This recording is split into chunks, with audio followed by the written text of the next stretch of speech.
Hello ಗೆಳೆಯರೇ, welcome back P K Kannada channel. ಸ್ನೇಹಿತರೆ, ಶೋಭಾ ಅಂತ ಒಬ್ಬರು ಮಾಹಿತಿ ಕಳಿಸಿದ್ದಾರೆ. ಒಳ್ಳೆಯ ಒಬ್ಬ ಹುಡುಗನ ಹುಡುಕಾಟ ಮಾಡಿ ಅವ್ರ ಜೊತೆ ಜೋಡಿ ಜೀವನವನ್ನು ಅನುಭವಿಸಬೇಕು ಅಂತ ನಮಗೆ ಮಾಹಿತಿ ಕಳಿಸಿರೋದು. ನಿನ್ನೆ ನೈಟ್ ಕಳಿಸಿದ್ದಾರೆ 9:30 ಗಂಟೆಗೆ. ನೀವು ಕೂಡ ನಿಮ್ಮ ಮಾಹಿತಿಗಳನ್ನು ಕಳಿಸ್ಬೋದು. ಹುಡುಗಿಯರು ಸಹ ಕಳಿಸಿ, ಹುಡುಗರು ಸಹ ಕಳಿಸ್ರಿ.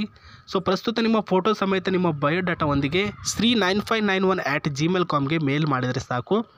ನಿಮಗೆ ಇಷ್ಟ ಆಗುವಂತಹ ವರ ಜೊತೆಗೆ ಓದಿರ್ತಕ್ಕಂಥ ವರ ಎಲ್ಲನೂ ಕೂಡ ನಾವು ಹುಡುಕಾಟ ಮಾಡಿಕೊಡ್ತೇವೆ. 25ರ ವಯಸ್ಸು ಇವ್ರದ್ದು. ಆ್ಯಂಡ್ ಫೋಟೋದಲ್ಲಿ ನೋಡ್ತಿದ್ದೀರಲ್ವ, ಇವರು ಬಂದುಬಿಟ್ಟು ದಲಿತ ಹೆಣ್ಣಾಗಿರ್ತಾರೆ ಸ್ನೇಹಿತರೆ, ಶೋಭಾ ಅವರು. ಆ್ಯಂಡ್ ಪೂರ್ ಆಗಿರ್ತಕ್ಕಂಥ ಫ್ಯಾಮಿಲಿಯಿಂದ ಬಂದಿರೋರು. ತುಂಬ ಅಂದರೆ ತುಂಬ ಬಡತನದಿಂದ ಬೆಳೆದಿರ್ತಕ್ಕಂತಹ ಇವರು ಇವಾಗ ಒಂದು ಕೆಲಸ ಕೂಡ ಮಾಡ್ತಿದ್ದಾರೆ ಸ್ನೇಹಿತರೆ. 40,000 ರೂಪಾಯಿ ಸಂಬಳ ಕೂಡ ಪಡೆದುಕೊಳ್ತಿದ್ದಾರೆ. ಹಾವೇರಿ ಹತ್ತಿರದ ಕೋಟಾದಲ್ಲಿ ವಾಸವಾಗಿರೋದು ಇವರು. ಆ್ಯಂಡ್ ಅಪ್ಪ ಅಮ್ಮನ ಕನಸು ಬೇಗ ಮದುವೆ ಆಗಬೇಕು ಅನ್ನೋದು, ಅವರ ಕನಸುಗಳನ್ನು ನಾನು ಈಡೇರಿಸಬಲ್ಲೋದು ನನ್ನ ಒಂದು ಜವಾಬ್ದಾರಿ ಆಗಿರುತ್ತೆ.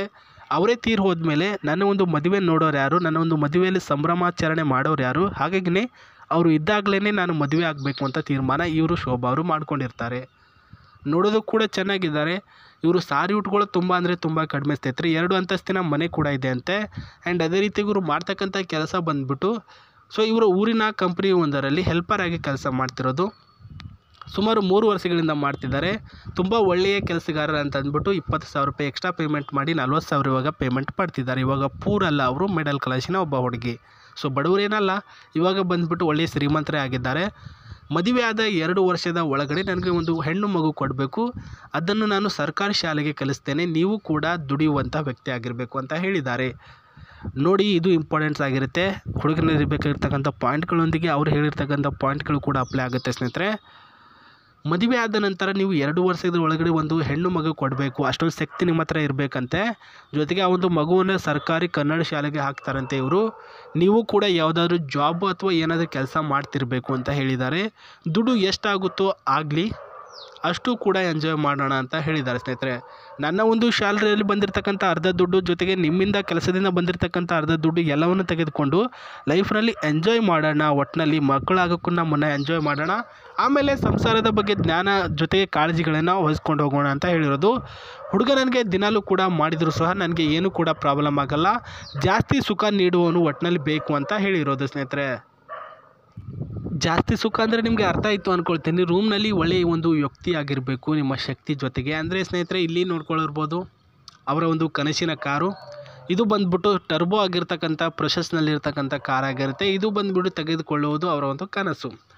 ನೋಡೋಣ, ಮದುವೆ ಆದ ನಂತರ ಅವರ 40,000 ರೂಪಾಯಿ ಸ್ಯಾಲ್ರಿ ಜೊತೆಗೆ ನಿಮ್ಮ ಒಂದು 20,000 ರೂಪಾಯಿ ಸ್ಯಾಲ್ರಿ ತೆಗೆಸಿದರೆ 60,000 ರೂಪಾಯಿ ಆಯಿತು ತಿಂಗಳಿಗೆ. ಸುಮ್ಮನೆ ನಾನು ಅಡ್ವಾನ್ಸ್ ಹಿಡಿದಿದ್ದೇನೆ. ಅದರಲ್ಲಿ ಒಂದು 20,000 ರೂಪಾಯಿ ನೀವು ಏನಾದರೂ ಸಂಸಾರಕ್ಕೆ ಅಂತ ಬಳಸ್ಕೊಂಡ್ರೆ, ಇನ್ನೂ 40,000 ರೂಪಾಯಿ ಸೇವ್ ಮಾಡಿಕೊಂಡ್ರೆ ಒಂದು 2 ವರ್ಷಗಳ ಕಾಲ ದುಡಿದ್ರೆ ಒಂದು ಕಾರ್ ಅಲ್ವಾ, ನೀವು ಏನು ಬೇಕೋ ಅದೆಲ್ಲನೂ ಕೂಡ ನೀವು ಮಾಡ್ಕೊಳ್ಬೋದು. ಆ್ಯಂಡ್ ಸ್ನೇಹಿತರೆ, ಒಟ್ಟಿನಲ್ಲಿ ನೀವು ಯಾವ ರೀತಿಯಲ್ಲಿ ಟೆಕ್ನಾಲಜಿಯನ್ನು ಮುಂದುವರಿಸ್ಕೊಂಡು ಹೋಗಿರಬೇಕು ಅಂದರೆ, ಈಗಿನ ಒಂದು ಯೂತು ಅಪ್ಡೇಟೆಡ್ ಆಗಿರ್ತಾರಲ್ವ, ಆ ರೀತಿ ಯೋಚನೆಗಳು ನಿಮ್ಮ ಹತ್ರ ಬರ್ತಾ ಹೋಗಬೇಕು. ಓಲ್ಡ್ ಮಾಡಲಲ್ಲಿ ಯೋಚನೆ ಮಾಡೋದನ್ನು ನಿಲ್ಲಿಸ್ಬೇಕಂತೆ. ಜೊತೆಗೆ ಈಗಿನ ಅಪ್ಡೇಟಲ್ಲಿ ಇರ್ತಕ್ಕಂಥ ಜನ್ರೇಷನ್ ತಕ್ಕ ಹಾಗೆ ಇರಬೇಕು ಅಂತ ಹೇಳಿದ್ದಾರೆ ಸ್ನೇಹಿತರೆ. ಗಂಡು ವೆರಿ ವೆರಿ ಇಂಪಾರ್ಟೆಂಟು. ಅವರ ಒಂದು ಕನಸೇ ಏನು, 2 ವರ್ಷಗಳಿಂದ ಒಂದು ಮಗುನ ಕೊಡಬೇಕು, ನೀವು ಅಷ್ಟೊಂದು ಫಾಸ್ಟ್ ಆಗಿರಬೇಕು. ಪ್ರಸ್ತುತ ವಯಸ್ಕರ ಹುಡುಗ ಆಗಿರಬೇಕು. ಅವನ ವಯಸ್ಸು ಬಂದು 30ರ ಒಳಗಡೆ ಇರಬೇಕಂತೆ. ಕನ್ನಡಿಗ, ಜೊತೆಯಲ್ಲಿ ಅವರ ತಂದೆ ತಾಯಿಯವರ ಪರ್ಮಿಷನ್ ತೆಗೆದುಕೊಂಡೇ ನನ್ನನ್ನು ಮದುವೆ ಆಗಬೇಕು. ಆ್ಯಂಡ್ ಮದುವೆ ಆಗಿಬಿಟ್ಟು ನಾನು ಪರ್ಮಿಷನ್ ತೆಗೆದುಕೊಳ್ತೀನಿ ಅಂತಂದ್ಬಿಟ್ಟು ಮಧ್ಯೆ ನನಗೆ ಮೋಸ ಮಾಡಬಾರ್ದು ಅಂತ ಹೇಳಿದ್ದಾರೆ. ವೆರಿ ವೆರಿ ಇಂಪಾರ್ಟೆಂಟ್ ಆಗಿರ್ತಕ್ಕಂಥ ಪಾಯಿಂಟು. ಇದು ಅವರು ಹೇಳಿರ್ತಕ್ಕಂಥ ಪಾಯಿಂಟ್ಗಳಾಗಿರುತ್ತೆ. ಅಫ್ಕೋರ್ಸ್ ನಿಮಗೂ ಕೂಡ ಇದು ಇಷ್ಟ ಆಗಿದೆ ಅಂತ ಅಂದ್ಕೊಳ್ತೀನಿ. ಇಷ್ಟ ಆಗಿದ್ದರೆ ನಿಮ್ಮ ಬಯೋಡಾಟಾವೊಂದಿಗೆ ನಿಮ್ಮ ಮಾಹಿತಿಗಳನ್ನು ಅವರಿಗೆ ತಲುಪಿಸಿ. ಆ್ಯಂಡ್ ಕಮೆಂಟ್ ಬಾಕ್ಸಲ್ಲಿ ಕೂಡ ತಿಳಿಸಿ. ಖುದ್ದಾಗಿ ಕಮೆಂಟ್ ಬಾಕ್ಸಲ್ಲೂ ರಿಪ್ಲೈ ಕೊಡ್ತಾರೆ ಅವರು, ಇಲ್ಲಾಂದರೆ ಜಿಮೇಲ್ ಮುಖಾಂತರ ಕೂಡ ರಿಪ್ಲೈ ಕೊಡ್ತಾರೆ. ಹುಡುಕಾಟ ಮಾಡ್ತಾರೆ, ಓಕೆನಾ? ನಿಮ್ಮ ಕಮೆಂಟ್ಗಳು ಜೊತೆಗೆ ಬೇರೆಯವ್ರು ಯಾರು ಕಳಿಸಿದ ಅದೆಲ್ಲನೂ ಕೂಡ ಹುಡುಕಾಟ ಮಾಡಿಬಿಟ್ಟು ಅವರಿಗೆ ಕಂಪೇರ್ ಆಗುವಂಥ, ಅವ್ರಿಗೆ ಇಷ್ಟ ಆಗುವಂಥ ಹುಡುಗ ಅನಿಸಿದರೆ ಮಾತ್ರ ರಿಪ್ಲೈ ಕೊಡ್ತಾರೆ, ಇಲ್ಲ ಅಂದರೆ ಕೊಡಲ್ಲ. ಇಲ್ಲಿ ಒಳಗಡೆ ಇರ್ತಕ್ಕಂಥ ಸಿಸ್ಟಮ್ ನೋಡ್ಕೊಳ್ಳಿ. ಇಲ್ಲಿ TV ಸ್ಪೇಸ್ ಏನಿದೆ ಸ್ನೇಹಿತರೆ, ಅಫ್ಟು ನೀವು ಏನು ಬೇಕಿದ್ರೆ ಇಲ್ಲ ಸ್ಪೇಸಲ್ಲಿ ಆ್ಯಡ್ ಮಾಡ್ಕೊಳ್ಬೋದು. ಆ್ಯಂಡ್ ಏನು ಬೇಕಿದ್ರೂ ನೋಡ್ಬೋದು. ಆ್ಯಂಡ್ ಕಂಟ್ರೋಲ್ ಆಗಿರ್ತಕ್ಕಂಥ ಈ ಒಂದು ಸ್ಟೇರಿಂಗ್ ಕೂಡ ನೋಡ್ಕೊಳ್ಳಿ. ಗೇರಿನ ಒಂದು ಸಿಸ್ಟಮ್ ಕೂಡ ನೋಡ್ಕೊಳ್ಳಿ ಸ್ನೇಹಿತರೆ. ಅಫ್ಟು 1.5ನಲ್ಲಿ ಗೇರ್ ಇದೆ ಸ್ನೇಹಿತರೆ. ಆ್ಯಂಡ್ ಇದರ ಒಂದು ಸಿ ಸಿ ಬಂದುಬಿಟ್ಟು 2800 ಏನೋ ಸಿ ಸಿ ಇದೆ ಅಂತ ಹೇಳಿದ್ದಾರೆ. ನೀವು 1 ಲೀಟ್ರಲ್ಲಿ ಡೀಸೆಲ್ ಹಾಕಿದರೆ, ಇವಾಗ ಡೀಸೆಲ್ ಲೀಟ್ರಿಗೆ ಒಂದು ಅಪ್ ಟು 120 ಅಥವಾ 110 ಏನೋ ಇದೆ, ಅದನ್ನು ಹಾಕಿದರೆ 30 ಕಿಲೋಮೀಟ್ರ್ವರೆಗೂ ಹೋಗುತ್ತೆ ಅಂತ ಹೇಳಿದ್ದಾರೆ. ದುಡ್ಡು ಕೂಡ ಸೇವ್ ಆಗುತ್ತೆ. ಈ ಒಂದು ಕಾರಿನ ವಿಚಾರ ಯಾವಾಗ ಮಾಡ್ತೀರಿ ಗೊತ್ತಾ? ಮದುವೆ ಆದ ನಂತರ ನೀವು ಕೆಲಸ ಏನಾದರೂ ಸಿಕ್ತು ಅಂತಂದರೆ ಒಂದು 2 ತಿಂಗಳು ಆದಮೇಲೆ ಯೋಚನೆ ಮಾಡಿ, ಅಲ್ಲಿ ತನಕ ಯೋಚನೆ ಮಾಡಬೇಡಿ ಅಂತ ಹೇಳ್ತಾ, ಒಳ್ಳೆಯದಾಗಲಿ, ಬೇಗ ಒಳ್ಳೆಯ ವರಗಳು ಸಿಗಲಿ ಆ್ಯಂಡ್ ಇಬ್ಬರು ಕೂಡ ಜಾಲಿಯಾಗಿ ಲೈಫ್ನ ಎಂಜಾಯ್ ಮಾಡಿ ಅಂತ ಹೇಳ್ತಾ ಶುಭವಾಗಲಿ. ಮತ್ತೆ ನಾನು ಸಿಗ್ತೀನಿ. ನಮಸ್ತೆ.